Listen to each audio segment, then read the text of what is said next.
우리 성경 말씀을 먼저 찾아보고 시작하겠습니다. 창세기 12장 4절입니다. 창세기 12장 4절.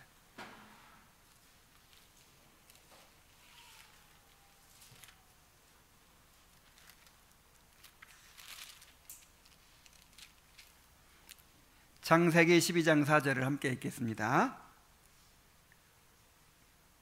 자, 시작. 이에 아브라함이 여호와의 말씀을 따라갔고 롯도 그와 함께 갔으며 아브라함이 하나를 떠날 때에 75세였더라. 오늘 이제 크리스티아나 가족과 또 그 크리스티안을 따라서 자비심이라는 처녀가 이제 함께 순례를 시작하거든요. 그 모습이 아브라함을 따라서 롯이 함께 이제 떠났던 그 모습과 흡사해서 이 본문을 함께 읽었습니다. 자, 오늘 2부 첫 시간이에요. 2부 첫 이제 부분은 이렇게 시작이 됩니다. 존 버년이 자기가 꿈을 꾸고 꿈에 본 것을 기록하는 형식으로 철로역정을 기록했잖아요. 그런데 2부도 이제 꿈을 꾸었어요. 크리스찬이 죽었죠. 크리스찬이 죽고 이제 그의 아내와 자식들이 이 세상에 남겨졌는데, 그러니까 이제 철로역정에서는 집을 나가가지고 그렇게 막 어디로 여행을 한 것으로 이렇게 이제 묘사가 되어 있지만, 실제로는 어떻게 되냐면 한 집에 그냥 살면서 신앙생활만 한 거예요. 가족들은 교회 안 다니고 남편은 교회 다니고 그러다 죽은 거죠. 무슨 얘기 이해되죠? 그래서 이제 남편은 믿다가 죽고 그 안 믿은 아내와 자식들만 남겨진 거예요. 그래서 이제 크리스찬의 아내와 남겨진 자식들이 어떻게 됐을까 이제 궁금한 거예요. 크리스찬은 천국 간 걸 아는데 남은 가족들이 어떻게 됐을까 이렇게 궁금한 거예요. 그래서 그렇게 궁금해하고 있는데 꿈에 현명이라는 노인을 만나서 크리스찬이 떠난 후의 이야기를 듣게 되었습니다. 그리하여 이 이야기가 시작이 됩니다. 크리스찬의 모험에 가득한 순례 여행은 멸망의 도시에서 그 길을 따라가고 싶어하는 사람들을 많이 만들어낸 것 같습니다. 이렇게 현명히 얘기해 주었어요. 자, 이것은 무엇을 보여주냐면 한 사람의 회심과 변화는 이 주위 사람들에게 아주 큰 영향을 미치게 된다는 거예요. 이 교회에서도 이 한 사람의 변화가 교회 전체에 영향을 미치게 됩니다. 그래서 이제 우리 목사들한테 이런 말이 있어요. 한 사람을 얻어라. 한 사람을. 정말 한 사람, 정말 말씀에 반응하고 변화되는 한 사람이 있으면요, 굉장한 영향이 생긴다는 거예요. 일단 한 사람이 생겨야 된다. 그 조나단 에드워즈의 부흥도 한두 사람의 그 놀라운 회심의 경험이 크게 영향을 미쳤잖아요. 이 교회가 변화되려면 누가 변화되겠어요? 나 한 사람 변화되면 됩니다. 나 한 사람. 하여간 한 사람의 변화가 이렇게 놀라운 영향을 미치게 됩니다. 또 이렇게 얘기를 해줘요. 크리스찬은 매일 왕과 함께 먹고 마시고 산책하고 대화하면서, 크리스찬은 천국에서 어떻게 보내고 있는가를 얘기하는 거예요. 왕의 호의와 총애를 받고 있으며 머지않아 왕의 아들께서 이곳으로 오사 왜 그의 이웃들이 크리스찬을 그렇게 박대했는지, 또 그가 순례자가 되고자 함을 알고는 왜 그렇게 조롱했는지 물으실 것이며, 그가 당한 일들을 왕자님 자신이 당하는 것처럼 판단하실 것이라고 합니다. 이렇게 전해줍니다. 지금 크리스찬이 이제 고난 가운데서 순례 얘기를 마치고 천국에 갔어요. 그런데 그 천국을 다스리시는 그 왕자님, 바로 예수님이 이제 머지않아 재림하셔서 크리스찬의 원수를 갚아주신다는 거예요. 크리스찬을 생전에 조롱하고 핍박하고 그러던 사람, 왜 너 크리스찬을 핍박했느냐, 이렇게 이제 순문하신다는 거예요. 크리스찬이 당했던 일들을 누가 당한 것처럼 그리스도가 당한 일처럼 생각하고 그렇게 심판을 하신다는 거예요. 자, 우리는 이 땅에서 그리스도의 몸이고 또 그리스도의 신부로 살아갑니다. 주님은 우리를 자신과 동일시하시며 우리가 당한 일들을 자신이 당한 것처럼 여기고 계십니다. 그래서 주님은 반드시 우리의 수고와 눈물을 위로하시고 우리의 대적들을 심판하실 것입니다. 그래서 주님이 지금 주님이 우리와 함께 고난을 당하고 계신다, 이렇게 생각하면 위로가 될 수 있어요. 주님께서 말씀하시기를 세상이 나를 미워하기 때문에 나에게 속한 너희들을 미워하는 것이다. 그러니까 너희들을 누가 미워하거든 너희들보다 먼저 누구를 미워하는 줄 알아라? 나를 미워하는 줄 알아라. 그래서 우리가 당한 고난과 핍박이 나 혼자 당하는 것이 아니고 우리 주님과 함께 당하는 것이라고 생각해야 돼요. 나중에 왜 네가 내 사랑하는 아들을, 내 사랑하는 자를, 내 사랑하는 신부를 그렇게 핍박했느냐 하고 주님께서 다 갚으실 것입니다. 누가복음 10장 16절에 너희 말을 듣는 자는 곧 내 말을 듣는 것이요 너희를 저버리는 자는 곧 나를 저버리는 것이요 나를 저버리는 자는 나 보내신 이를 저버리는 것이니라 그랬어요. 그러니까 누가 우리한테 막 억울한 말을 하고 막 그래도 억울해할 거 없죠. 그걸 지금 누가 듣고 계시는 거예요? 우리 주님이 그거를 듣고 계시는 거잖아요. 우리 주님이 그렇게 당하고 계시는데 내가 뭐라고 그렇게 억울해하고 그렇게 할 수 있겠습니까? 자, 그는 또 크리스천이 남기고 간 가족들에 관한 소식을 이제 이야기해 줍니다. 크리스천이 죽고 나서 그들에게 변화가 일어나기 시작했다는 거예요. 자, 어떤 변화가 일어났나 봅시다.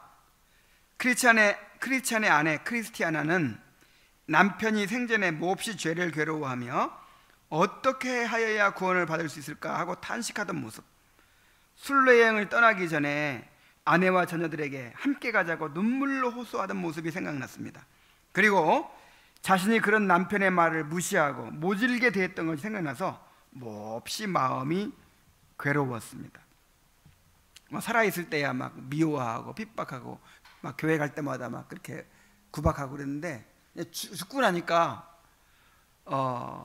그 크리스찬의 모습이 막 생각나고 자기가 모질게 대했던 것들이 이제 생각나는 거예요. 그녀는 자녀들에게 우리가 마땅히 따라갔어야 하는데 함께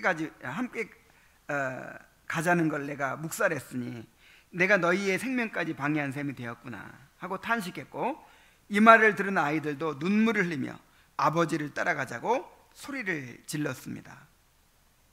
그러니까 뭔가 이제 엄마도 그렇고 아이들도 그렇고 가책을 막 받기 시작하는 거예요.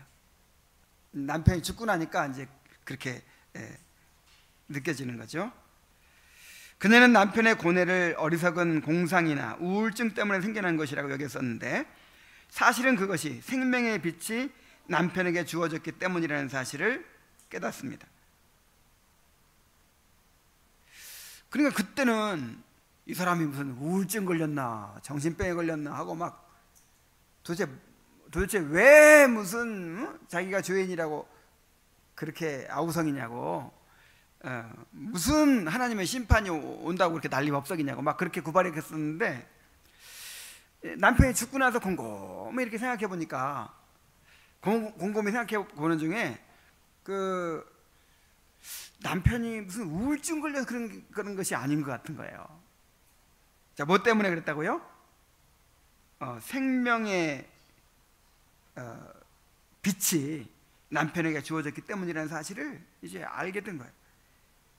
바로 중생의 원리를 깨닫기 시작한 것이죠. 중생의 원리를. 그리고 또 꿈을 꿨는데 넓은 양피지가 자기 앞에 펼쳐져 있었는데 거기에 보니까 자신의 지난 죄들이 빽빽하게 적혀 있는 거예요. 그래가지고 주여 나를 불쌍히 여기소서 나는 죄인이로소이다 하고 막 부르짖었습니다. 자, 이게 뭐예요? 그녀가 자신의 죄를 이제 인식하게 되기 시작한 것입니다. 또 다른 꿈에서 남편이 천국에서 왕자님과 함께 행복을 누리고 있는 것을 보게 되었습니다. 그러니까 남편이 말하던 것이 거짓말이 아니고 지어낸 것이 아니고 진짜 천국이 있다는 거, 진짜 남편이 천국에 갔다는 것이 이제 믿어지기 시작한 거죠. 그녀는 남편이 살아있을 때는 몰랐지만 남편이 죽고 나서 이 모든 것들을 깨닫기 시작합니다. 우리가 뿌린 믿음의 씨앗들이 지금 당장 열매가 없어 보이더라도 결코 헛된 것이 아니라는 것을 알 수 있어요. 지금 뿌린 씨앗이 지금은 아니지만 먼 훗날에 싹이 날 수 있어요. 또 우리 생전에 그 열매를 보지 못할지라도 우리가 죽고 나서 그 열매를 보게 될 수도 있어요. 그런데 대개 하나님은 즉시 열매 맺지 않게 하실 경우가 많아요. 왜 그럴까요? 빨리 그냥 믿지 않는 남편이 구원받고, 어서 빨리 믿지 않는 부모님이 구원받고, 어서 빨리 믿지 않는 자녀들이 구원받고 했으면 좋겠는데 그것을 오래도록 안 이루어 주시는 거예요. 자, 왜 그럴까요? 우리를 연단하시기 위해서 그렇죠. 우리를 계속해서 기도하게 만들고 또 하나님 앞에 경성하게 만들고 하나님의 은혜를 구하게 만들도록, 그래서 우리를 성화시키기 위해서 그렇게 하시는 것이죠. 자, 그래서 우리의 눈물과 수고가 절대로 헛되지 않는다는 것을 알아야 돼요. 고린도전서 15장 58절을 함께 읽어보겠습니다. 자, 시작. 그러므로 내 사랑하는 형제들아, 견고하며 흔들리지 말며 항상 주의 일에 더욱 힘쓰는 자들이 되라. 이는 너희 수고가 주 안에서 헛되지 않은 줄을 알미니라. 당장 열매가 없더라도 꾸준히 말씀을 전해야 합니다. 특히 중요한 것이 참된 신자의 모습을 보여주는 거예요. 우리 자녀들에게 정말 부모의 그 신앙의 모본을 남겨주는 거예요.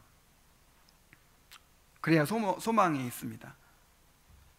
이제 지금은 많이 안 받아들이더라도 나중에 부모가 죽고 나서 깨달을 수 있어요. 부모가 그렇게 하나님을 사랑하고 천국을 소망하고 이 세상을 초기처럼 여기고 그렇게 살았던 일들이 생각날 거예요. 그렇게 눈물로 예수님 잘 믿으라고, 그렇게 천국에 함께 가자고 그렇게 간곡하게 권면하던 일들이 다 생각이 날 거예요. 그래서 당장 변화가 없더라도 정말 이 참된 신자의 모습을 보여주고 또 진지하게 복음을 증거해주고 그들을 위해서 기도해야 됩니다.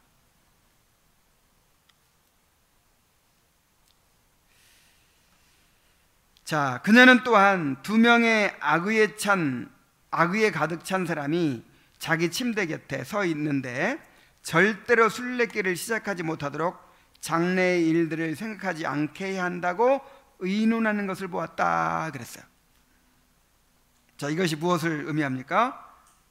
한 사람이 회개하고 주님을 따르려고 할 때 반드시 악한 세력의 저항과 방해가 있을 것을 보여주는 거예요. 한 사람이 회개하고 주님께 돌이키는 것은 이제 마귀의 백성 하나를 빼앗기는 거죠. 마귀의 나라가 이제 공격받고 정복당하는 거잖아요. 근데 가만히 있을 수 있겠어요? 마귀도, 그러니까 성령이 역사하시는 곳에 마귀도 크게 역사한다는 거예요. 항상 극렬하게 방해를 합니다.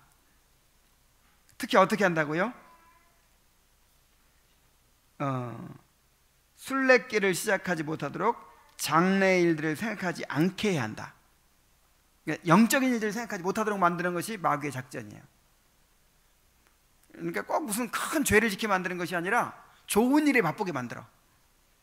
막 좋은 일에 여기저기 막 일을 벌리고 그냥 좋은 일에 막 바쁘게 만드는 거예요. 그래가지고 진지하게 천국에 대해서, 자기 영혼에 대해서, 자기 영원한 구원에 대해서 진지하게 고민하지 못하도록 만드는 것이 마귀의 전략이에요. 그래서 아무리 내가 중요하고 좋은 일에 지금 신경을 쓰고 있다고 해도 만약 그것 때문에 하나님에 대한 생각을 하지 않고 잠잠히 하나님의 말씀에 귀 기울이지 않고 영적인 일에 무관심하고 있다면 내가 지금 시험에 들고 있다는 사실을 기억해야 됩니다. 그래서 주님을 따르려는 자는 영적인 싸움을 각오해야 돼요. 고난과 핍박과 희생을 각오하고 주님을 따라야 합니다. 주님께서 이렇게 말씀하셨어요. 누가복음 14장 26절 27절 함께 읽습니다. 자, 시작.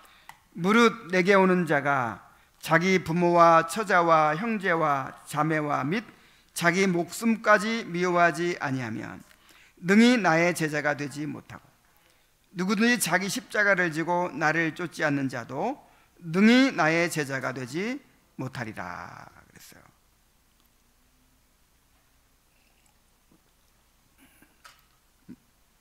지금도 막 어렵다고 하는데 지금은요 예수님 당시에 비하면 아무것도 아니에요. 지금은 너무나도 자유로운 시대예요. 한 가정에서 아버지는 절에 다니고 아들은 교회 다니고 이런 게 얼마든지 가능한 시대죠 지금은. 근데 예수님 당시에는요 철저하게 공동체 사회예요. 철저히 공동체 사회이기 때문에 내가 다른 부모님이 다른 신앙을 가지고 있는데 또 내가 예수님을 믿을 수가 없는 거예요. 그래서 예수님 믿으려면 어떤 각오를 해야 되냐면 쫓겨날 각오를 해야 돼요. 그래서 이런 말을 한 거예요. 무릇 내게 오는 자가 자기 부모와 처자와 형제와 자매와 및 자기 목숨까지 미워하지 않으면 심지어 죽을 각오를 해야 돼. 죽을 각오. 그렇지 않으면 나의 제자가 되지 못한다. 누구는 자기 십자가를 지고 나를 쫓지 않는 자도 나의 제자가 되지 못한다. 정말 주님을 따름으로써 치러야 할 그런 대가, 그런 고난과 희생 이런 걸 각오하지 않은 사람은 아예 나를 따라올 생각을 말하라 그렇게 말씀하신 거예요.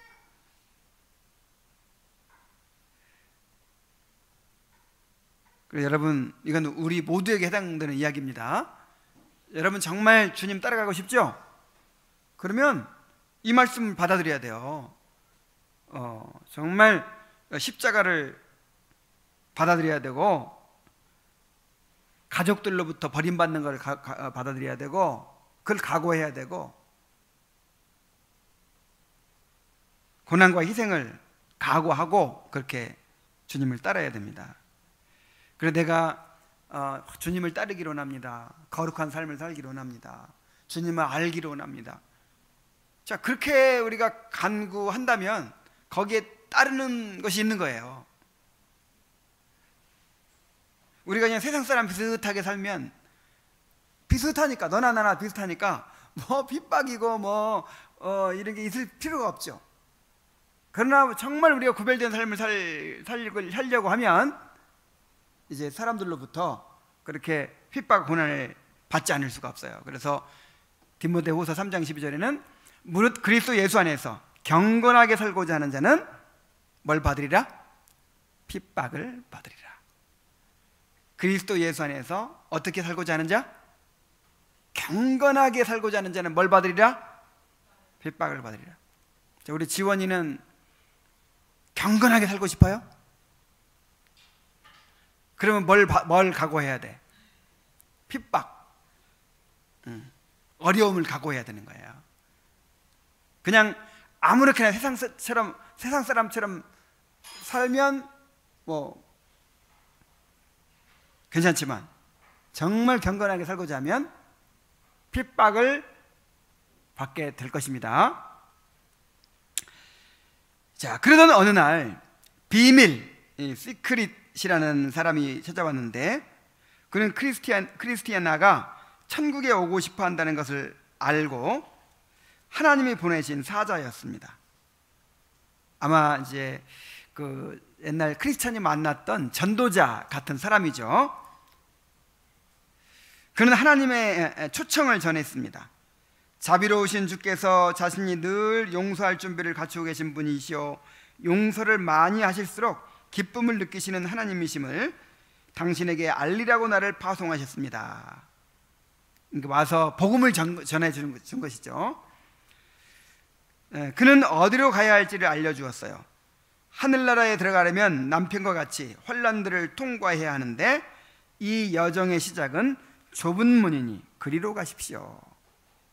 자, 이게 복음을 정확하게 잘 전하고 있죠. 어디로 들어가라고요? 좁은 문으로 들어가라고요. 하나님 나라에 들어가려면 환난을 받아야 되는데 그 환난의 시작은 좁은 문으로 들어가는 것부터다, 이렇게 가르쳐 주는 거예요. 그리고 왕의 편지를 전해 주었습니다. 이 편지를 가슴에 품고 가면서 당신도 읽고 아이들에게도 읽어주어 마음에 새기도록 하십시오. 왜냐하면 이것은 순례 중의 노래이고 천성문에 도달했을 때 내주어야 하는 것이기 때문입니다. 그랬어요.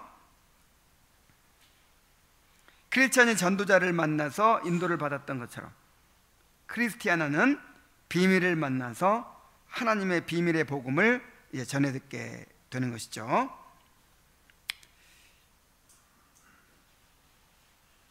그래서 계속해서 강조되고 있는 것을 우리가 놓치지 말아야 돼요. 자, 하나님 나라에 들어가려면 무엇을 통과해야 된다고요? 환난을 통과해야 된다고요. 좁은 문으로 들어가서 좁은 길로 가야 된다고요.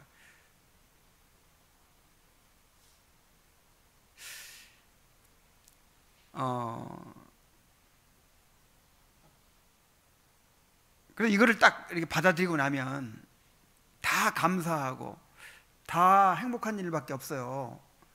근데 이거를 처음부터 안 받아들이고 말은 뭐 주님을 위한 고난이 어쩌고 하면서 이거를 마음으로 안 받아들였기 때문에 신앙생활하면서 조금만 어려워도, 조금만 뭐 상처를 입어도, 조금만 뭐 못마땅한 일이 있어도 이렇게 쉽게 시험에 들고 넘어지고 그렇게 하는 것입니다. 정말 이 말씀 그대로 여러분 마음에 받아들이시기 바랍니다. 자, 크리스티아나는 아이들을 불러서 아빠가 가신 길을 이제 함께 출발할 것을 말하자 아들들은 어머니의 마음이 기쁨으로 차 있는 것을 보고 다 기쁨의 눈물을 흘렸습니다. 이 아이들이 넷이나 되는데 네 아이들이 다 함께 가자는 거예요. 다 동의하는 거예요. 정말 큰 은혜죠. 자, 이때 이웃집의 두 여인, 겁쟁이 부인과 자비심이 찾아왔습니다. 왜 찾아왔냐면 이거 방해하려고 마귀가 보낸 거죠. 겁쟁이 부인은 크리스천이 공고산을 지나 아름다움의 집으로 갈 때 길 옆에 있는 사자 두 마리 때문에 겁이 나서 돌아갔던 그 겁쟁이라는 사람이 있었잖아요. 그 겁쟁이의 딸이었어요. 그래서 아버지가 겁쟁이였듯이 또 딸은 겁쟁이 부인이 된 것입니다.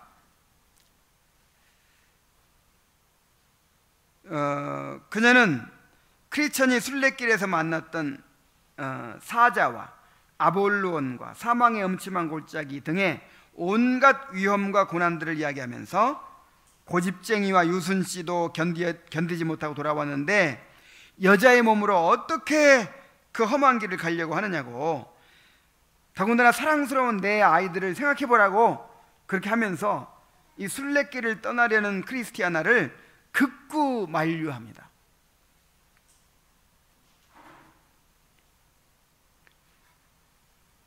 자, 그러나 크리스티아나는 단호하게 자신의 결단을 밝혀요. 내 이웃이여, 나를 시험하지 마세요. 지금 내 손에는 이익을 얻는 대금이 쥐어져 있어요. 만약 마음을 써서 그 기회를 잡지 않으면 나는 가장 어리석은 자가 되고 말 것입니다. 당신은 내가 길을 가다가 만날지도 모를 고생들에 관해 이야기하고 있지만 그 고난들은 결코 나의 길을 꺾지 못하며 다만 내가 올바른 가운데 있다는 사실을 입증해 줄 뿐입니다. 그 고난은 즐거움을 더 즐겁게 할 따름입니다. 하고 대답하면서 더 이상 나를 동요시키지 말고 돌아가세요 라고 단호하게 말합니다. 정말 우리 마음 약한 사람은요 주님의 제자가 되지 못한대요. 너무 착한 사람, 너무 착하고 그냥 사람들 의견 다 들어주고 그냥 너무 마음 좋은 사람은요 좋은 제자가 되지 못한대요. 때로는 독한 데가 있어야 돼요. 단호해야 돼요. 우리의 신앙에 대하여 확고한 태도를 나타내야 됩니다. 그래야 끈질긴 이 사람들의 유혹과 시험을 이길 수가 있어요. 인간적인 정에 이끌려가지고 우유부단한 태도를 취하는 사람은 계속해서 붙잡히게 될 수밖에 없어요.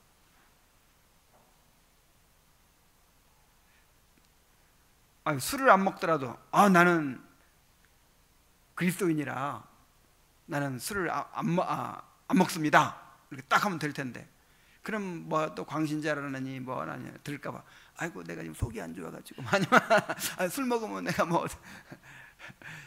소극적으로 이렇게 막 하면 계속 하여간 막 권해요. 그냥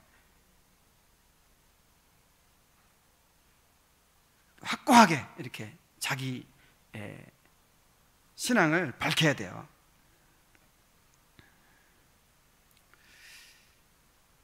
자, 겁쟁이 부인은 이제 자기가 설득해도 안 되니까 이제 비판을 하고 비난을 하면서 자비심에게 돌아가자고 합니다. 그런데 자비심은 주저해요.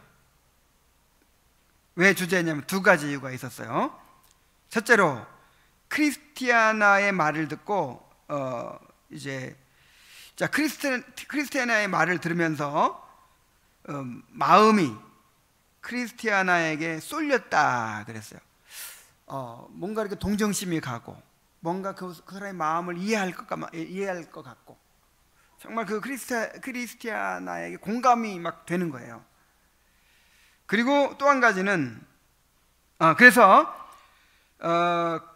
꼭 떠나야만 한다면 당분간이라도 함께 가면서 도와주고 싶은 마음이 있었다는 거예요. 그리고 또 둘째로 자기 영혼에 대한 관심이 일어났기 때문입니다.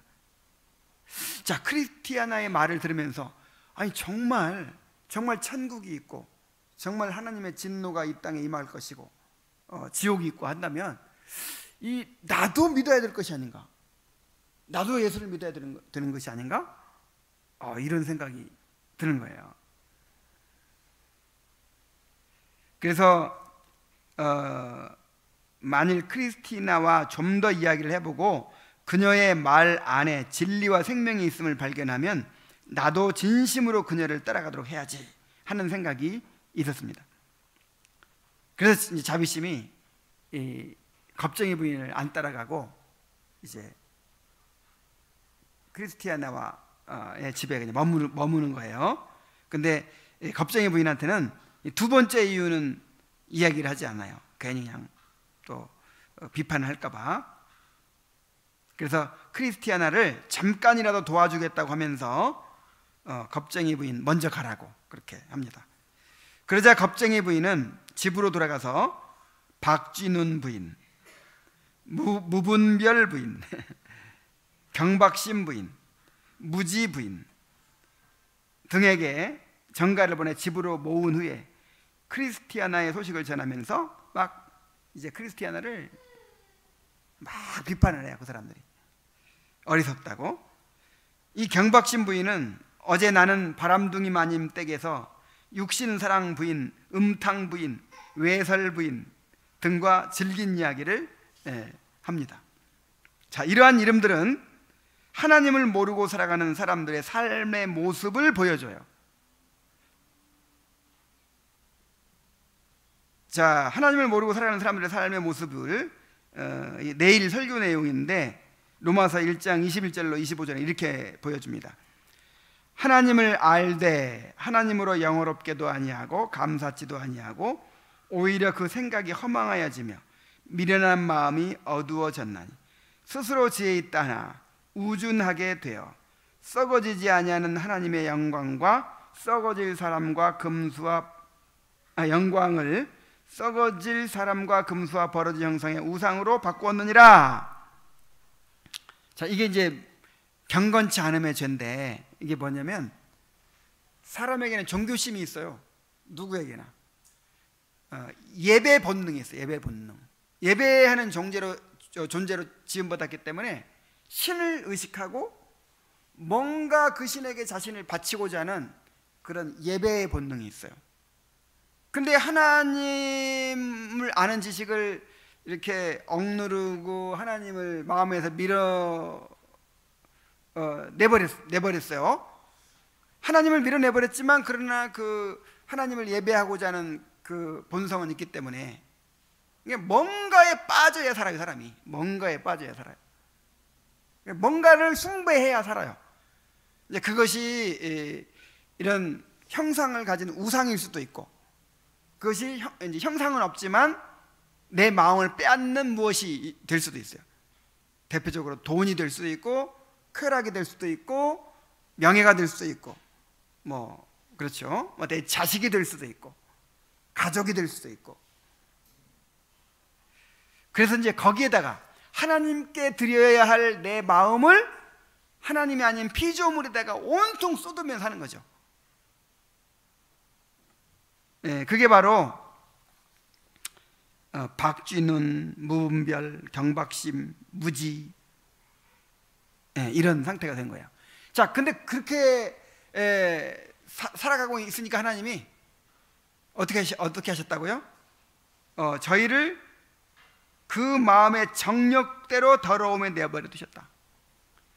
마음의 정욕대로 내버려 두셨다는 말은 하고 싶은 대로 해라 말이야. 하고 싶은 대로 하게 내버렸던 거예요. 여러분, 아이들을 키우는 엄마가 애들 하고 싶은 대로 내버려두면 어떻게 될까요? 엄마가 하루 종일 싸우죠. 하루 종일 싸우는 이유가 뭐예요? 하고 싶은 대로 못하게 하고 마땅히 해야 될 것을 하도록 만들기 위해 싸우는 거잖아요. 근데 이제 그래, 네 하고 싶은 대로 해라. 그러면 애들이 어떻게 할까요? 애들이 공부해야지? 뭐 이런 데는 없어요. 다 그냥 놀고 싶고, 그냥 인터넷 하고 싶고, 텔레비 보고 싶고, 다 그러지.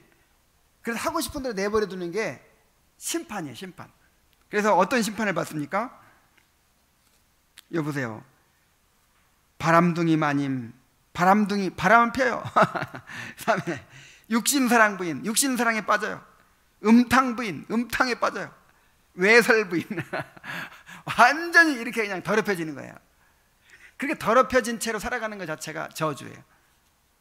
그래서 이제 하나님이 저희를 그 마음의 정욕대로 더러움에 내버려 두셨다. 그래서 이제 내일도 그런 얘기를 할 거지만, 야, 정말 세상 사람들은 그렇게 자유롭게 하고 싶은 거 다 하면서 살면서도 행복하게 잘 사는데, 우리는 그냥 주일 한 번 어겨도 안 되고 그냥 꼼짝도 할 생각 못하고 그냥 한눈 한번 팔아도 안 되고 그냥 왜 이렇게 살아야 돼요? 왜 그렇게 하나님이 간섭하시고 그냥 일일이 그냥 그렇게 지시하시고 그냥 하나님만 바라보게 만드시고 그러는 거예요? 근데 이게 현세에 나타난 상급이에요. 축복이에요. 이게 현세에도 심판과 상급이 있습니다. 현세의 심판은 뭐예요? 그래, 하고 싶은 대로 해라. 이게 심판. 이게 제일 무서운 심판. 그냥 하고 싶은 대로 하지 못하게 만들고 그냥 붙들고 씨름하고 그냥 이끌어 억지로 이끌어 갇히는 거. 요게 최고의 행복이에요. 우리 아이들이 최고 행복한 거예요. 지금 부모 없이 그냥 지 하고 싶은 대로 살아간다고 생각해 보세요. 얼마나 끔찍할까. 이게 행복인 걸 알아야 되는데 부러워해. 아니 왜 어떤 사람들은 예수 믿어도 그냥 하고 싶은 거 다 하면서 믿던데 나는 이렇게 믿어야 되나 이런 식으로 부러워하는 사람이 있어요. 부러워할 것이 아니라 하나님의 심판이라는 걸 알아야 돼요. 자, 드디어 크리스티아나는 내 아들과 함께 순례길을 떠나게 되는데 누구도 따라갑니까? 자비심도 따라가요. 자, 그러나 자비심은 아직 순례의 길에 대하여 확신을 갖지 못하고 있었습니다. 자비심이 이렇게 말해요. 아주머니와 동행할 목적만 내게 뚜렷하다면 나는 저 도시로 다시는 돌아가지 않을 거예요. 이 얼마나 참 마음 아픈 말입니까? 그러니까 이 크리스티아나는 확고한 거예요. 나는 이 멸망의 도성을 떠나서 천국으로 간다, 이렇게 확고한 거예요. 근데 자비심은 그렇게 확고한 믿음으로 가는 게 부럽고 자기는 그냥 아직 모르겠어요. 확신이 없어요. 이제 크리스티아나가 이렇게 말합니다. 나랑 운명을 같이 해요. 나는 우리 순례의 결과를 잘 알고 있어요. 지금 내 남편은 스페인의 금광의 모든 금으로도 사지 못하는 곳에 계십니다. 당신이 나의 초대로 간다고 해도 결코 당신을 쫓아내지는 않을 것입니다. 그 임금님은 자비 베푸시기를 기뻐하시는 분이십니다. 그러자 자비심이 또 말합니다. 하지만 그 나라에서 나를 받아준다는 보장이 없잖아요. 참, 이게 가슴 아픈 일이죠. 그러니까 내가 이렇게 예수를 믿어도 내가 예수를 믿는다고 내가 구원받을 수 있을까? 하나님 나를 택하셨을까? 이런 이제 의심이, 두려움이 있는 거죠. 자, 크리스티아나는 말합니다. 좁은 문까지만 같이 가요. 거기서 당신에게 용기를 줄 만한 대답을 얻지 못하면 그때 당신이 돌아가도 상관하지 않겠어요. 그래서 자비심은 그럼 거기서 결정하도록 하지요 하고 확신이 없이 같이 갑니다. 하늘의 왕께서 나를 생각하고 계신다면 그가 거기서 내 운명을 알려주시겠지요 하면서, 자, 주님을 따르면서도 내가 구원으로 예정되어 있는지, 내가 확실히 구원받을 수 있을지 불안해하는 사람들이 있습니다. 그러니까 예수를 믿고 똑같이 이렇게 신앙생활을 해도 이렇게 확고한 신념과 확신을 가지고 가는 사람이 있고, 그렇게 두려움과 의심을 가지고 불안해하면서 가는 사람도 있단 말이에요. 자, 그러나 모든 사람이 확신을 가지고 출발하는 것은 아닙니다.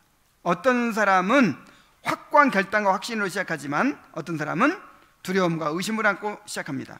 그러나 사실은 둘 다 믿음을 가진 것입니다. 주님은 누구든지 내게 오는 자를 결단코 내어쫓지 않겠다고 하셨어요. 그래서 끝까지 가다 보면 주님이 받아주세요. 나를 과연 택했을까?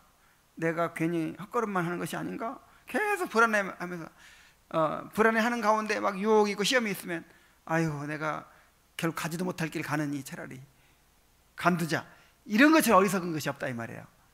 확신이 있든 없든 끝까지 가면 주님이 내게 오는 자는 내어쫓지 않으리라 그랬잖아요.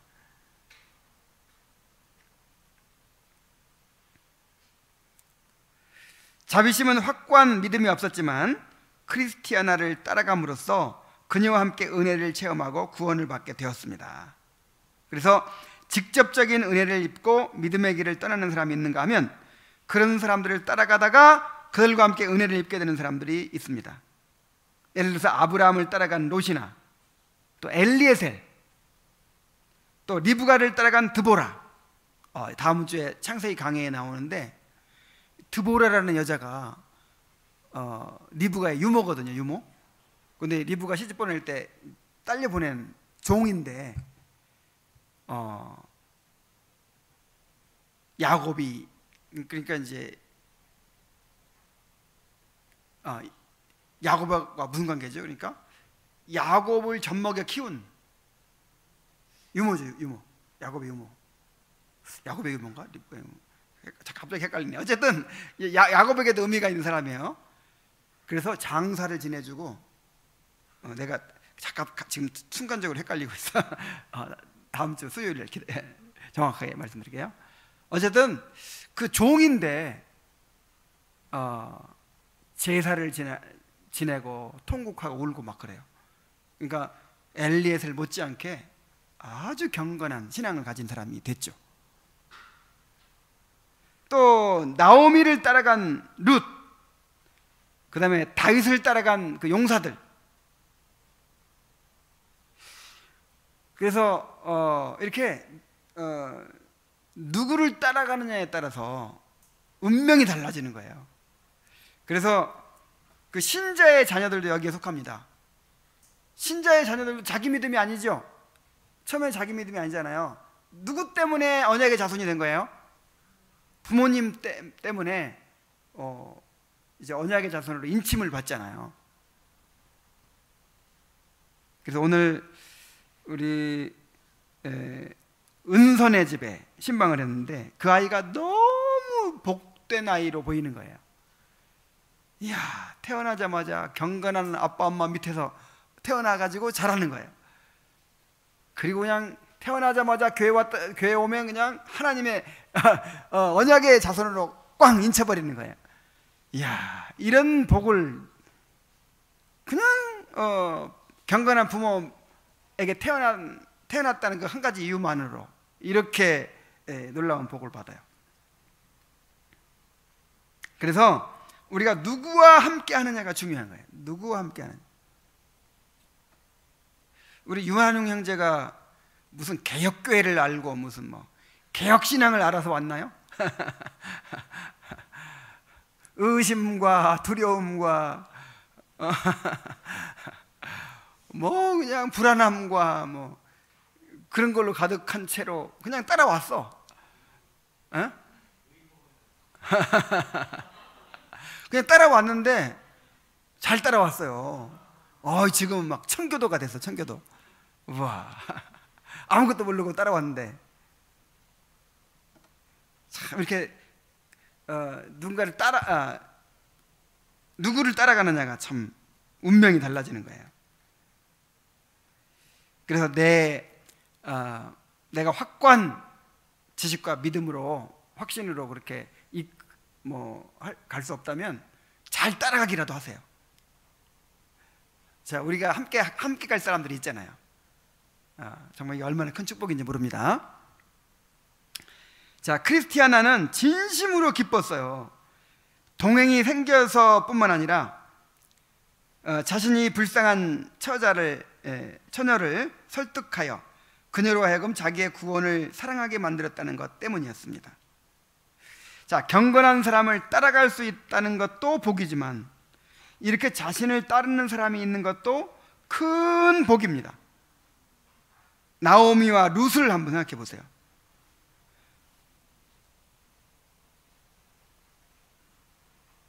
자, 룻은 누구 때문에 복을 받은 거예요?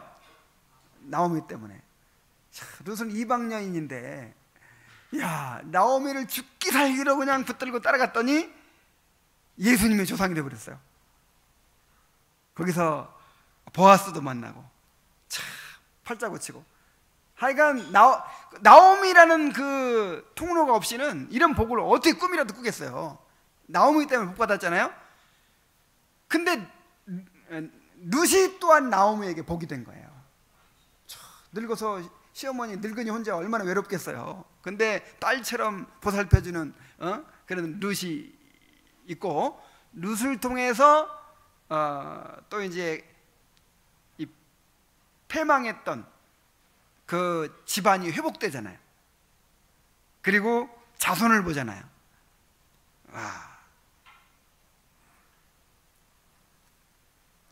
그래서 좀 우리가 따라가야 될 사람도 있어야 되고요. 또 우리의 룻, 우리의 자비심도 있어야 돼요. 자, 그 중에 이제 자녀들이야말로 우리에게 룻이고 자비심이죠. 자, 여러분들에게 이런 사람들이 많이 있게 되기를 바랍니다. 자, 자비심이 갑자기 흐느끼기 시작해요. 죄로 가득 찬 우리 도시에 아직 그냥 머물러 있는 불쌍한 친척들의 형편과 사정을 생각하니 탄식이 나오지 않을 수 없어요. 나를 더욱 슬프게 하는 것은 그들을 가르칠 사람이나 장래일에 관해 말해줄 사람이 없다는 점이에요. 자, 이런 고백을 볼 때 자비심은 분명히 은혜를 경험한 것이 분명하죠.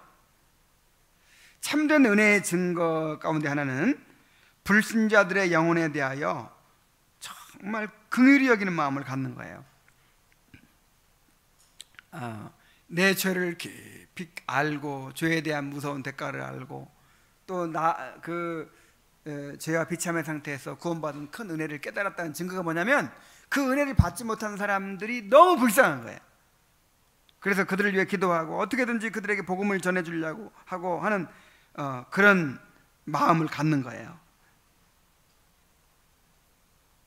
참 이런 마음이 우리에게 충만해야 될 줄로 믿습니다. 자, 그러자 크리스티아나는 자, 이것이 모든 순례자들의 마음이라고 하면서, 자, 이게 모든 순례자들의 마음이래요. 이게 그러니까 진정한 순례자냐 하는 것을 분별할 수 있는 그런 특징 중에 하나라는 거예요. 순례자의 마음은 어떤 마음이에요? 이 불신자들, 세상에서 떵떵거리고 잘 나가는 사람들 부러워하고 또는 미워하고 막 그런 마음을 갖는 게 아니라 어떤 마음 가진다고요? 불쌍히 여기는 거예요. 불쌍히 여겨.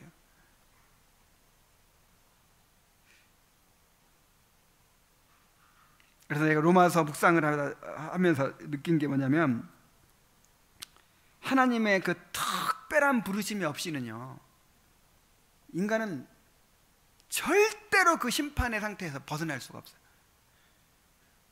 그러니까 이 성경에서 이 세상의 사람들을 어떻게 이렇게 정죄하고 있냐면 아예 그냥 하나님의 진노 아래에 있고 하나님의 심판을 받고 있는 상태로 보는 거예요. 너희들 앞으로 이렇게 죄짓고 있으면 앞으로 심판받아, 이게 아니라 그냥 하나님의 진노와 저주 아래서 그렇게 심판받은 상태로 살아가는 거예요. 그러니 그 하나님의 어떤 재창조의 역사가 임하지 않으면 어떻게 그들이 돌이켜서 구원을 받을 수 있겠어요? 그러니까 우리가 이렇게 복음을 깨닫게 되었다는 거, 우리가 이렇게 진리를 깨닫게 되었다는 거, 이거는 기적 중에 기적이고요, 엄청난 은혜예요. 엄청난 은혜. 그래서 정말 그렇게 되지 못한 상태에서, 그래서 세상에서 자기들은 잘 산다고 하죠. 그냥 돈 많이 벌고 좋은 데 놀러 다니고 좋은 차 타고 다니고 좋은 아파트에서 그냥 그렇게 떵떵거리면서 참 자기들은 잘 산다고 하고, 그렇게 그냥 아까 뭐예요, 뭐 경박심 부인, 부지 부인 뭐 몰려다니면서 그냥 찻집에 앉아서 차 마시면서 좋은 음식점에서 음식 먹으면서 골프 치면서 그렇게 살면서 우리를 불쌍하다고 하겠죠. 근데 우리가 보기엔 어때요? 하나님이 버려두신 거예요. 하나님이 내버려 두신 거예요. 정말 불쌍한 사람들이에요.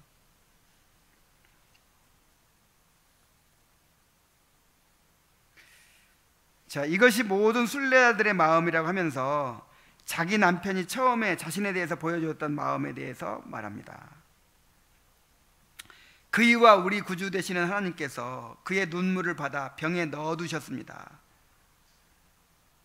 그리하여 이제 당신과 나 그리고 이 귀여운 아이들이 그 눈물의 열매와 이익을 거두고 있는 것이지요. 너무 감동적인 말이에요. 시편 56편 8절에 그 시인이 이렇게 기도하잖아요. 내 눈물을 병에 담으소서. 내 눈물을 병에 담으소서. 그러니까 우리가 흘린 눈물을 절대로 헛되지 않게 하신다는 것이죠. 정말 얼마나 놀라운 말씀이에요. 우리가 눈물을 흘리면 그 눈물을 병에 담는다는 거예요. 너무 귀중하기 때문에 그게 절대 헛되지 않고 정말 귀중한 보석같이 여기는 거예요. 병에 담아가지고 그 눈물이 반드시 이제 싹이 나고 열매를 맺게 하시는 거죠. 그래서 그 크리스찬이 죽기 전에 눈물을 얼마나 많이 흘렸을까요? 아내를 위해서. 사랑하는 아내 때문에 얼마나 많은 눈물을 흘렸을까요? 사랑하는 내 자녀들 때문에 얼마나 많이 눈물을 흘렸을까요?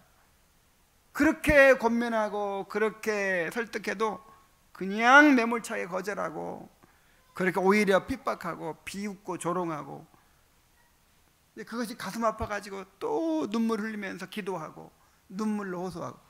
근데 그 눈물을 하나님이 다 병에 담아 놓으셨어요. 그리고 그 눈물의 결과로 누가 구원받은 거예요? 이 크리스티아나와 내 자녀가 구원받게 된 거예요.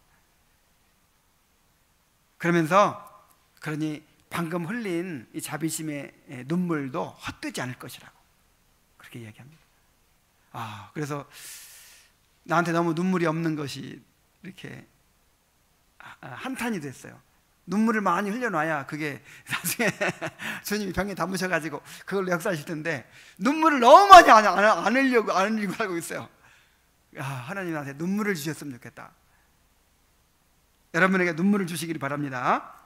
우리 시편 126편 5절 6절 한번 읽어봅시다. 시작. 눈물을 흘리며 씨를 뿌리는 자는 기쁨으로 거두리로다.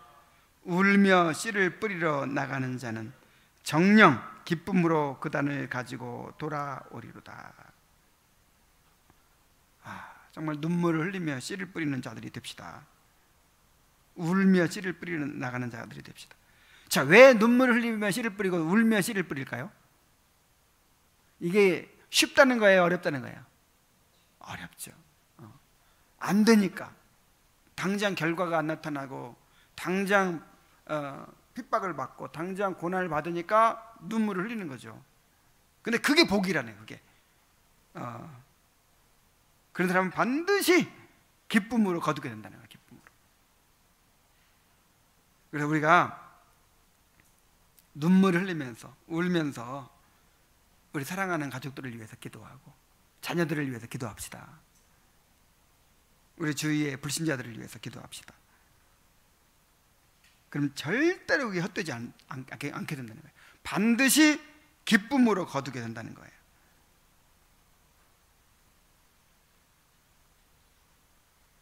자, 오늘 이제 크리스티아나 가족이 순례를 시작하게 됐는데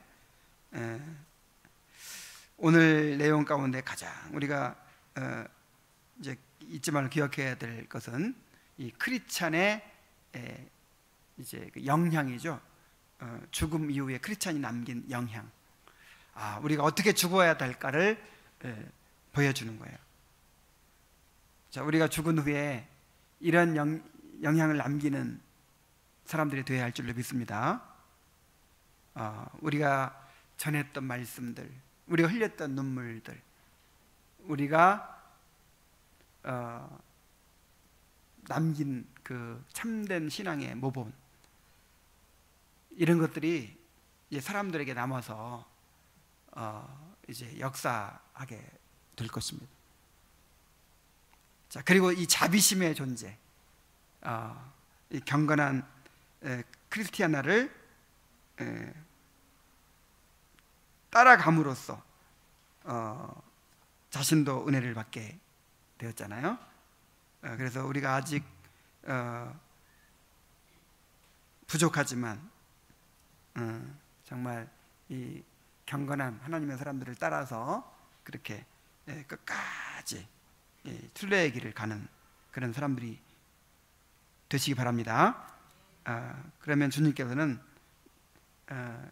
내게 오는 자를 결코 내어 쫓지 아니하리라고 하시는 약속대로 반드시 받아주시고 구원해 주실 줄로 믿습니다.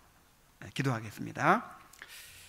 하나님 아버지, 자, 크리스찬이 아무 소득이 없이, 아무 열매가 없이 그렇게 죽은 것처럼 보였지만 그가 죽고 나서 그의 눈물과 그의 기도와 그가 전했던 말씀과 그가 남긴 신앙의 본이 결국 이렇게 싹을 내고 또 열매를 맺게 하는 것을 우리가 보았습니다. 하나님 아버지, 열매를 맺게 하시는 분은 하나님이십니다. 그 열매가 언제 나타날지 우리는 알 수 없습니다. 우리는 다만 눈물을 흘리며 씨를 뿌리고 울며 씨를 뿌릴 뿐입니다. 아버지 하나님, 우리가 하나님께 소망을 두고 당장 우리 눈앞에 나타나는 것이 없더라도 울며 씨를 뿌리는 자들이 될 수 있도록 인도하여 주시옵소서. 예수님의 이름으로 기도하옵나이다. 아멘.